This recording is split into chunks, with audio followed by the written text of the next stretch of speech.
fascinating. I've been wanting to do a review of Guardians of the Galaxy Volume 3 for quite some time. I've been trying to figure out the best way to do it. I should have just done this after I watched it on Thursday. It's been like almost a week now. But I'm just going to do it now and get it out the way. It's not going to be perfect. It's going to be very amateur and I guess candid or whatever you want to call non-professional, but that's what it's going to be. This movie was probably the best Marvel film I've seen in years. It was just that good. It was just everything that Marvel needed to do to make their films great again. I know the director, which is going to be, this is the only sad part about it, but the director who made this masterpiece is actually leaving Marvel, funny enough. Just like this is his last film. Now he's moving on. I believe it was James Gunn who made the film. And if you guys didn't hear, James Gunn is going to be working for DC now. But, which is just a great loss for Marvel. But, you know, what are you going to do? It's just, you know, he has to spread his wings and do his own thing. And I'm pretty sure he's going to have even more creative control working for DC. But wow, did he leave Marvel with a bang? Like, this is, again, what Marvel needs to do is look at the reception from this film of Guardians of the Galaxy Volume 3 and just find a way to imitate the formula and just tweak it a little bit from film to film, and then they'll just be good. This is the formula they need to make their films great again. It had comedy, it had action, and it had drama, and it was mostly drama. Like, this is probably one of the greatest films I've seen from Marvel, but it's also one of the saddest. You can't watch this film and not have it pull your heartstrings. Now, in the theater I was in, you know, pretty much everyone in the theater was crying. You know, everyone in the film, everyone in that pretty much that stadium was crying, and I wasn't crying. The people there were, but I wasn't. I definitely wasn't crying. But pretty much everyone in that specific auditorium were crying. And I'm not going to get into why. I don't want to spoil the film for you. You guys need to see it. Pretty sure there's memes going around social media spoiling it for everyone because people can't contain their excitement. Stay away from social media if you haven't seen the film yet. But yeah, and this is why I'm being so vague with my review. I just want to just get how I feel out there instead of going through the specific details like who played who and this, that, and the third. The characters were great. The Guardians were just fantastic. You can tell that they had chemistry now. It's the third film in the series. So they have chemistry. They know how to bounce off of each other without seeming static or like they're forcing it. They feel like a family.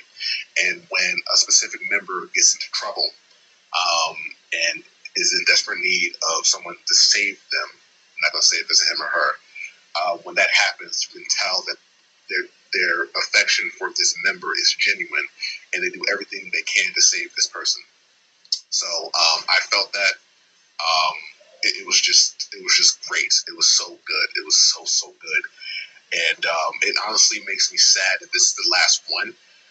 But again, they found a way to bring everything together.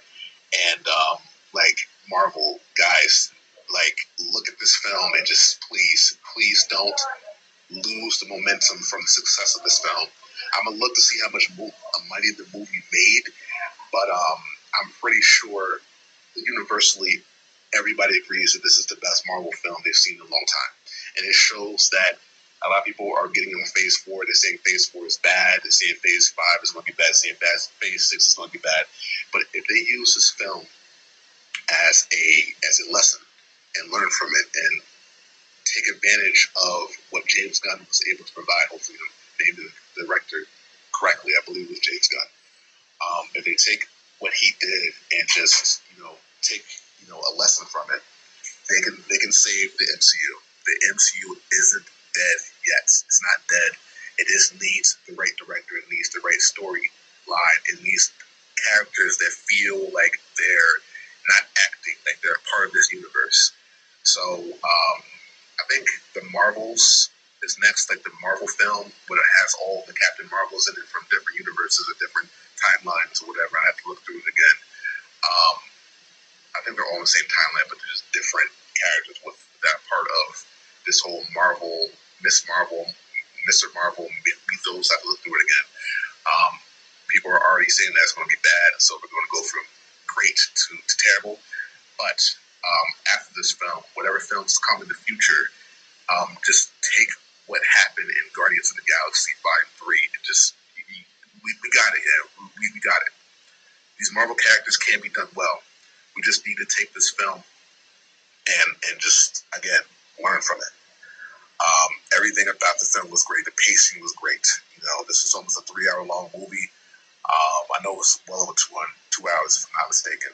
It didn't feel like that. I honestly wanted more of this movie. I felt like, damn, it was like, damn, people can't get a little bit more. But again, still great. And thank goodness for the comedy, because as I said, this film gets extremely dark. And the villain, I need to make a review of the villain itself. The villain in this film is who Kang should have been. I'm not sure if he existed in the Marvel comics before seeing him on the big screen, but if he did, I'm going to research it myself. But the villain in this film was, oh my God, he was pure evil. And I'm going to express this in my review of the villain itself. I'm going to go in depth into the villain, because again, this is who Kang should have been. They should have just given this villain's backstory to Kang, and we would have had the next Thanos, honestly.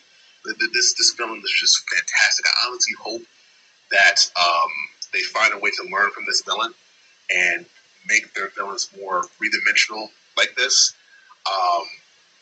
And honestly, it wasn't much they really had to do. They didn't have to be over complex with his characterization.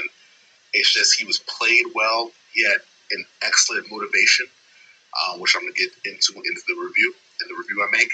And he was believable, and he was terrifying. Like, every time he came on film, it was like, oh man, what is this guy going to do next?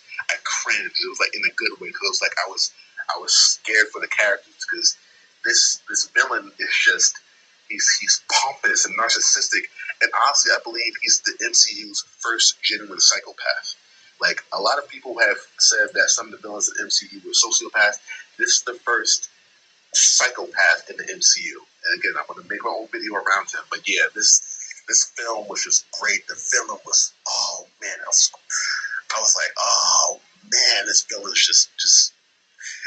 I wanted the Guardians to stand up to them and just take him out, because he was just that evil. He was that evil. So again, I'm trying my best not to spoil it for you guys, but go see Guardians of the Galaxy. This recording, this review has been too long. I only wanted it to be like 3-4 minutes, but I started rambling. But you guys need to go see Guardians of the Galaxy Volume 3. It will reignite your faith in the MCU. The possibilities that it has to be a good franchise again. Like, this it's not impossible for the future phases of the MCU to be good. They just have to know what they're doing, and this film is a great first step. So thank you guys for listening to me ramble for almost 10 minutes. Let me know in the comment section what you guys think, and I'll see you guys in the next one. All right? Peace.